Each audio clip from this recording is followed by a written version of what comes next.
अगं ये आई, आई, अगं ये आई, कुठे गेलीस बरं? आता 5वी हाक आहे मला तुझी बोलवायची. कुठे गेलीस? मला माहिती आहे माझी आई कुठे असणार. नक्कीच आमचं जे छोटं बाळ आहे ना, सई नावाचं, त्याच्या खोलीत असणार.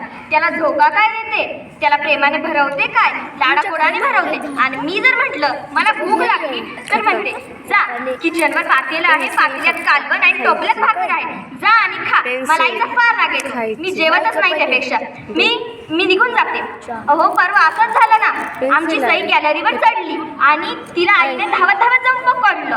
आणि जेव्हा मी गॅलरीवर चढले तेव्हा मला मात्र सनसनीत धपाटा दिला.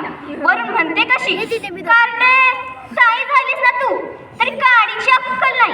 अक्कल कुठे गहाण ठेवली वय का? तुझी अक्कल सईला देतेस थोडीशी. सई तुझं अनुकरण करेल, तुला कळत नाही का? मला आईचा फार राग येतो. मी एका कोपऱ्यात जाऊन बसते तर माझ्याकडे कोणी लक्षच देत नाही. सगळं लक्ष त्यांचं त्या सईकडेच असतं. सई त्यांची आता लाडाची झाली ना. आधी आई माझ्या संगी कशी गोड गोड बोलायची, मला प्रेमाने जवळ घ्यायची, मला मायेने विचारायची, खाऊ द्यायची. पण आता तसं नाही. पहिला नंबर तर सईचाच, कारण मोठी आहे ना मी. मोठ्यांना असाच त्रास सहन करावा लागतो. अहो काय झालं, मी माझ्या मेकअपच्या सामानाला कोणालाच हात लावून देत नाही. पण सईने माझी लिपस्टिक घेतली व तोडून पण टाकली.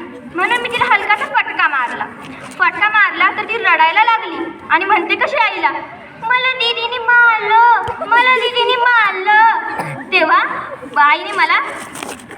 आईने मला मारलं आणि मला म्हणाली तू शाळेत निघून जा. मी शाळेत गेले तर मी येताना विचार केला, माझे बाबाही माझ्याशी आधी किती गोड बोलायचे.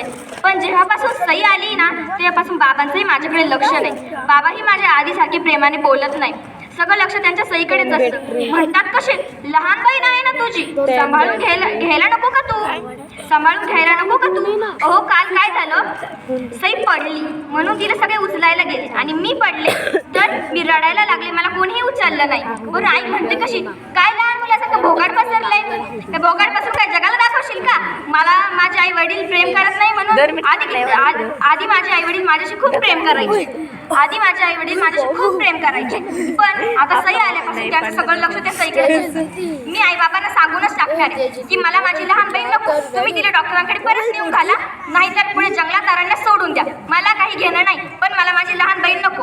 पण नंतर मी विचार केला, जर सई नसेल तर मला चैन कशी पडणार?